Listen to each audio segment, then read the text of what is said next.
When you have an autoimmune disease, you want to minimize stress as much as you can because stress is a trigger. So today I'm going to give you some powerful strategies so that you can navigate festivities, you can maintain balance, and you can create lasting memories during this holiday season while you lower stress and elevate that experience. I want you to be able to prioritize joy in this season. So that's what we're going to talk about. Welcome to the Health with Hashimoto's podcast. I am Esther. I am an RN. I spent a whole bunch of years in Western medicine in the emergency department before I got sick and tired of putting band-aids on chronic things. Your autoimmune condition is a chronic thing. And I was sick and tired of putting band-aids on those things because I wasn't really helping people in the ER. The ER is there for a purpose. We save lives. We help people when they are in acute distress. Car accidents, great example. You need the emergency room. Fall off a roof, fall off a ladder when you're hanging Christmas lights, you need the emergency room. You have an autoimmune flare? No, you don't need the emergency room. You need somebody to take care of you and help you figure out how to manage the flare. And not only that, how to get to the root causes. Because if you are not addressing the root causes of your autoimmune condition, then it is continuing to worsen even as you take that medication that your doctor gave you, that Synthroid, that levothyroxine, whatever medication you're taking, it is not addressing your actual autoimmune problem, the Hashimoto's thyroiditis. Those medications for your thyroid are supplementing what your thyroid is not producing, but they are not addressing the root problem. So after about 17 years in the ER, I just got sick and tired of it. And I went back to school for holistic health education to become a holistic nurse educator. And that is what I do now. That is what I do on this podcast.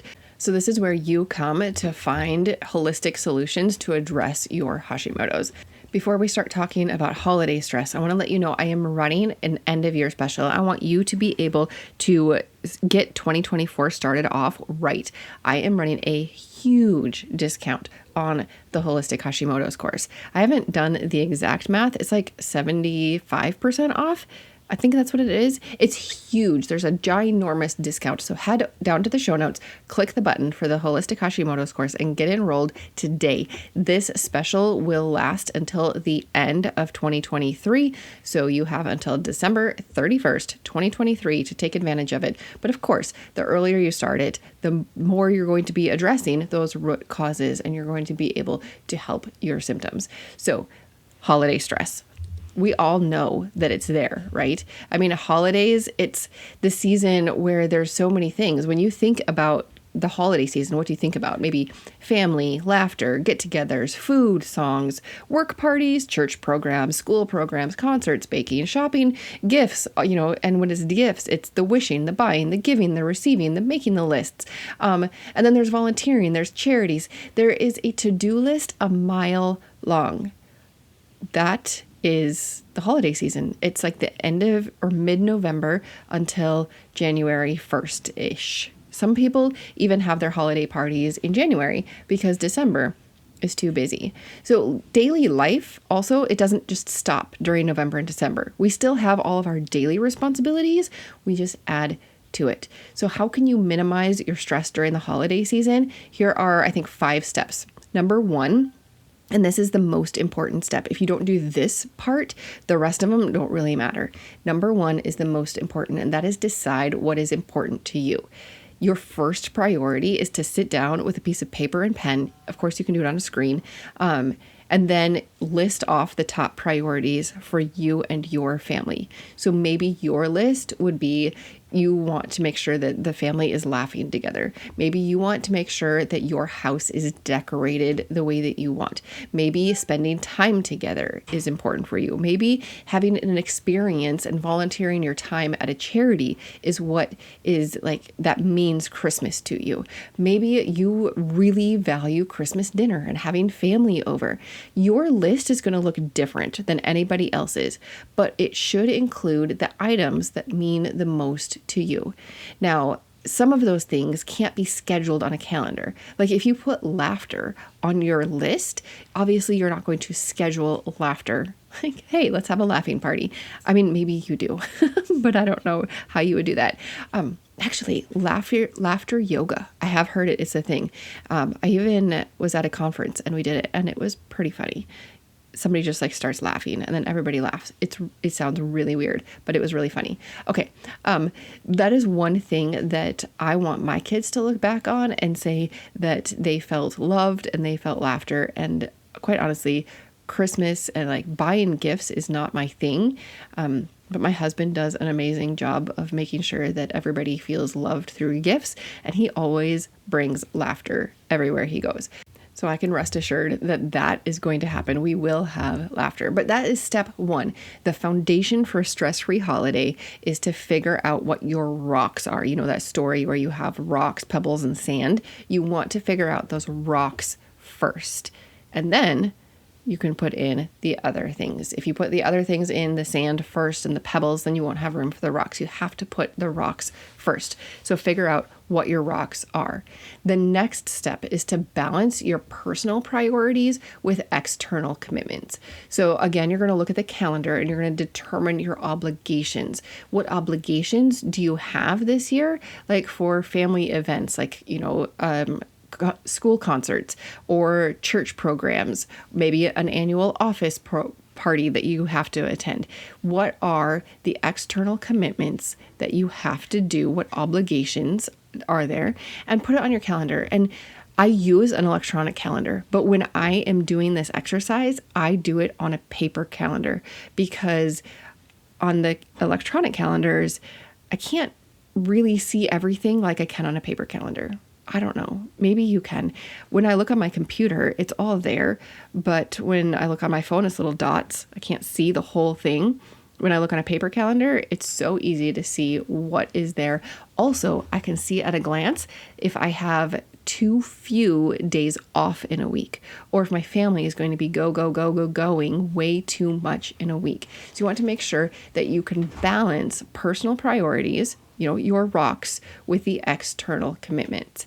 And then step 3 is to make time for what matters. Before anything else goes on your calendar, look at those rocks again. Look at those important things and schedule them into the calendar. So is driving around the town, singing Christmas songs and looking at Christmas lights something that you love to do, but last year it never happened because December filled up? If that's important to you, schedule it on your calendar now. Write those important things into the calendar. What you believe and what you feel matters, put it on the calendar so that it happens. Treat these things with the same respect as the obligations in the previous step. Plan the rocks and fit them in before the busyness that is the sand. Step 4, make a budget to decrease your stress. When you are working on decreasing stress, the unknown is stressful. If you are unsure of how something is going to work out, if you are unsure of, if I pay this bill, am I going to have enough money in the bank? That is stressful. Your money is finite. When it, runs out, your bank account doesn't just magically refill. And money stress is one of the biggest stressors in our lives. So to prevent money stress, tell your dollars where to go. If you've ever listened to Dave Ramsey, you have heard that. Tell your dollars where to go. It's not just letting life happen to you. It's telling your budget what's going to happen. If you don't use a budget currently, I recommend starting with Dave Ramsey's, just Google how to create a zero-based budget. There's so many resources online, but basically a zero-based budget is here's the money in, and then down from that, you subtract everything that's going to go out, and what's left is your spending money. And then you know how much you have to spend. Hopefully there is some spending money left. I know for us, we need new snow tires on our car. I had a flat tire the other day. So right now we are driving around with the spare. It's a real spare. It's not just like a donut. But tires need to go in that budget. And so that means there's less spending money. But it is important to know where your money is going, because when you know, you might not like it, but when you know, it's less stressful than wondering. And I totally understand. Inflation is crazy right now. Regardless of what President Biden says about prices being down, my paychecks do not go as far. My husband's paychecks do not go as far. The groceries are costing more. The everyday bills are costing more. When you compare where our budget is this year, this December, from, 2 Decembers ago, it's crazy. And that's stressful. It is stressful when you are trying to take care of your family and you're looking at the bank account and you're not quite sure, if everything is going to work. That's stressful. So what can you do to lower that stress? Well, number one is knowing what you have, because like I said, wondering is more stressful. And then look for ways that you can build that income. Right now, there's craft fairs and stuff. If you're listening to this in December, in fact, there's craft fairs quite often throughout the year. You just have to find them. And some of them are crazy. One of my sons, he loves to create stuff. And so I was like, you have a lot of stuff. You need to start selling some of it, like boxes and boxes of stuff. And I checked out a couple craft fairs in the area, and some of them were like $150 to get a table, which is crazy. I don't know if you can hear my cat. She is at my feet, crinkling some paper. But maybe it's craft fairs and you can sell something. Maybe for you, it's Uber and you want to drive for a little bit. Or, maybe it's cutting down on some of the bills. Maybe you're going to cut out some entertainment. Maybe you're like, I don't need both Netflix and Hulu and Amazon Prime. We're going to cut down to one. So there's wiggle room. It might not be pleasant, but cutting down on some of the bills or increasing the income or both, there are things that you can do any time of year, and especially this time of year, for seasonal part-time work to help with the budget. As scary as it can be to face different things, it's almost always better to know than to wonder, at least as far as your stress levels. When you are wondering, then it's more stressful than when you know. Take, for example, when I was dealing with overwhelming fatigue, I wondered if it was my thyroid. I did not want it to be my thyroid. You might have heard my story earlier. I think it's like episode 2, maybe. I did not want it to be my thyroid. I was scared that it would be my thyroid because I did not understand thyroid stuff. It always confused me. And I was scared. And because I was scared, because I was stressed about it, I put it off. They say you have the fight and flight response. Well, that stage, that phase of stress can also be freeze. And I was frozen. I did not want to pursue a diagnosis because I was stressed. I was scared about what that would reveal. And because I put it off, that meant that it was like my autoimmune condition was damaging my thyroid.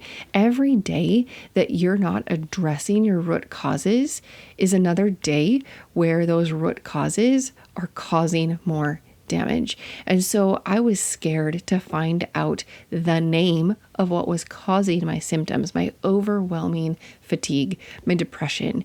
I was scared. And so I didn't seek after a diagnosis. But when I got that diagnosis, I was empowered. And if you've heard my story, I had to ask for help. I had to ask for help to figure out what was going on, to help me interpret my labs. And I have that for you now so that you can download my PDF and you can figure out your labs. You can figure out what they mean. And then I also have a masterclass so that you can figure out your root causes. Because that's what I had to do. Once I figured out that, well, not I figured out, my provider figured out that I had something going on. I had a hypothyroid. I had Hashimoto's.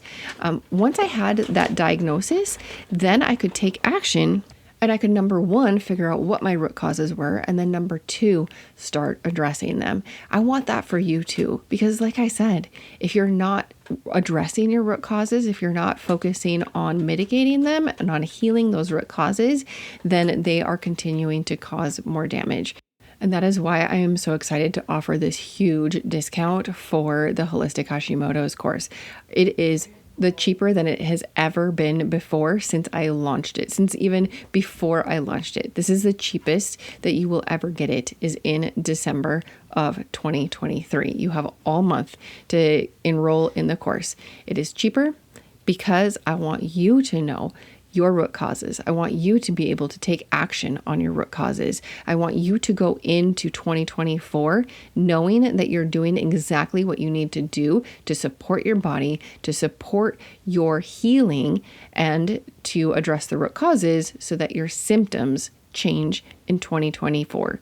All right, I have one more tip in the creating a stress-free or decreased stress holiday season. And this one can be hard for some people. It is setting boundaries. No is one of the hardest words to say. I mean, it's only 2 letters, but we don't want to let anyone down. We don't want to look like a party pooper. We want to be included. You want to spend time with others. You want to feel like you're contributing. The reasons for not saying no seem endless. And this is why you started with your list of what's most important to you. And then you filled out your calendar. You have your rocks in place. If you're asked to help with or attend or give to something that doesn't line up with those rocks or with your time availability or with your budget, you can say no. In fact, to lower your stress, you need to say no. You need to look at what you've already placed there as your priorities and then honor that. If you say yes to something that's in conflict with your holiday priorities or with your time availability or your budget, your stress level will go up. No is a complete sentence. If somebody asks you to help or give or attend, you don't have to provide a reason. You can say no or I'm sorry, no. You can add more words to your sentence, but know that the word no, N-O, is a complete sentence. If you're emailing somebody and you really struggle with this, you know what you can do? You can head over to one of the AI platforms. I prefer ChatGPT. And you can say, please formulate a response to this and make it say no. And you can tell it like be casual, be empathetic, be caring. And ChatGPT will give you a response if you like really can't figure out how to respond to this text or how to respond to an email. There are AI programs that can help you. AI is here to stay, I believe. So you learn how to use it for good. And that's one way that you can use it for good. You can use AI to help you learn or practice how to say no, because setting boundaries will help lower your stress. When you honor your priorities, it lowers your stress. So as you navigate the holiday season, remember the importance of prioritizing what matters most to you. By deciding on your rocks and by managing your calendar, budgeting wisely, and setting boundaries, you can create a season that is filled with more joy and more meaning and less stress. And that is important when you have an autoimmune condition. You want to lower your stress because stress is a trigger for Hashimoto's. I hope that you have a fantastic December and holiday season. I hope that it really is a special time for you and your loved ones. I'll see you next week on the Health with Hashimoto's podcast. This podcast is for informational and educational purposes only. Please be sure to discuss any concerns and plans with your trusted healthcare professional.